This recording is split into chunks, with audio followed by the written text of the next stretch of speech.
நினைப்பாய் நண்பரே, காலம் வந்தாயிற்று. தேவனின் முன்னத்தாய் நீ நின்றிடுவாய். இயேசுராஜன் வரும் நாளிதை நினைவு கொள். நியாய தீர்ப்பதின் நாள் தாமதம் ஆகுமா? நினைப்பாய். ஆண்டவராகிய இயேசு கிறிஸ்துவின் பரிசுத்த நாமத்தில் உங்களை அன்புடன் வாழ்த்துகிறோம். பரிசுத்த வேதாகமத்தில் யோவான் எழுதின சுவிசேஷம் 12ஆம் அதிகாரம் 24ஆம் வசனத்தில் நாம் இவ்வாறு வாசிக்கிறோம். மெய்யாகவே மெய்யாகவே நான் உங்களுக்கு சொல்லுகிறேன், கோதுமை மணியானது நிலத்தில் விழுந்து சாகாவிட்டால் தனித்திருக்கும், செத்ததேயாகில் மிகுந்த பலனை கொடுக்கும். ஆண்டவராகிய இயேசு கிறிஸ்துவின் வாயின் வார்த்தைகளாக இவை இருக்கிறது. அருமையானவர்களே, இதை இன்றைக்கு உலகத்தில் இருக்கிற எல்லா விவசாயிகளும் இதை அறிந்து கொள்வார்கள்.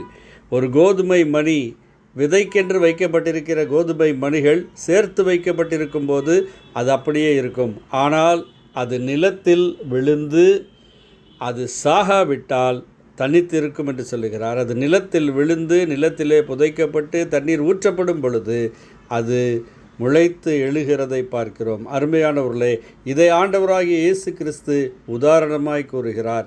தம்முடைய வாழ்க்கைக்கு அவர் உதாரணமாய் கூறுகிறார். கோதுமை மணியானது எப்படி நிலத்திலே விழுந்து அது சாகிறதினாலே அநேகர் பலன் பெறுகிறார்களோ, அநேக கோதுமை மணிகள் உருவாகிறதோ, அதே போல ஆண்டவராகிய இயேசு கிறிஸ்து நமக்காக தம்மைத்தாமே கல்வாரி சிலுவையிலே பலியாக ஒப்பு கொடுத்து மரணத்தை ருசி பார்த்து மரித்து அடக்கம் பண்ணப்பட்ட பின்னர் 3ஆம் நாளிலே அவர் உயிரோடு எழுந்திருக்கிறார். அவர் உயிரோடு எழுந்தவர்களின் முதற் பலனானவர் என்று வேதம் சொல்லுகிறது. அருமையானவர்களே, நீங்களும் நானும் பாவத்திலிருந்து விடுதலை அடையும்படியாக, பாவத்தின் தண்டனையிலிருந்து மீட்கப்படும்படியாக ஆண்டவராகிய இயேசு கிறிஸ்து கல்வாரி சிலுவையிலே தம்மைத்தாமே பலியாக ஒப்பு கொடுத்தார்.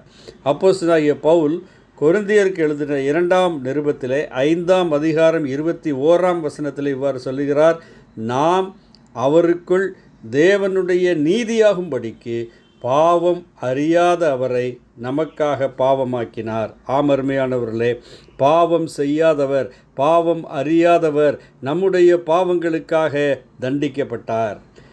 நீதி அறியாத நாம், பாவத்தையே செய்திருக்கிற நாம் நீதிமான்கள் ஆக்கப்படுவதற்காக பாவம் அறியாத கிறிஸ்து பாவமாக்கப்பட்டார் என்று நாம் வாசிக்கிறோம். அருமையானவர்களே, இந்த சத்தியத்தை ஆண்டவராகிய இயேசு கிறிஸ்து கோதுமை மணியின் மூலமாக சொல்லுகிறார்.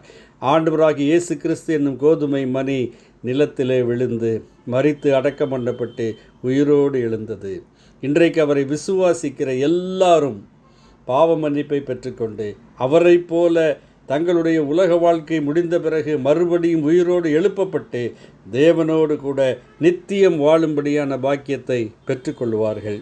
இந்த பெரிதான ஸ்லாக்கியத்தை விசுவாசத்தின் மூலமாக மனிதர்கள் பெற்றுக்கொள்ள முடியும். ஆண்டவராகிய இயேசு கிறிஸ்துவில், அவருடைய பலிமரணத்தில், கல்வாரியிலே அவர் சிந்தின இரத்தத்தில், அவருடைய 3ஆம் நாள் உயிரோடு எழுந்த உயிர்த்தெழுதலில் விசுவாசம் வைக்கிற யாவருக்கும் பாவ மன்னிப்பு இலவசம். எவ்வளவு பாவங்கள் செய்திருந்தாலும் விசுவாசிக்கிறவர்களுக்கு பாவ மன்னிப்பு உண்டு என்று வேதம் சொல்லுகிறது. அருமையானவர்களே, இந்த பாவ மன்னிப்பையும் சமாதானத்தையும் அதன் பின்னர் நித்திய ஜீவனையும் பெற்றுக்கொள்ள தேவன் விருப்பமுள்ளவராயிருக்கிறார். தேவன் அதை உங்களுக்கு அருளி செய்ய வேண்டும் என்பதே நாங்கள் தேவனிடம் செய்யும் பிரார்த்தனையாயிருக்கிறது. ஆமேன். நன்றி.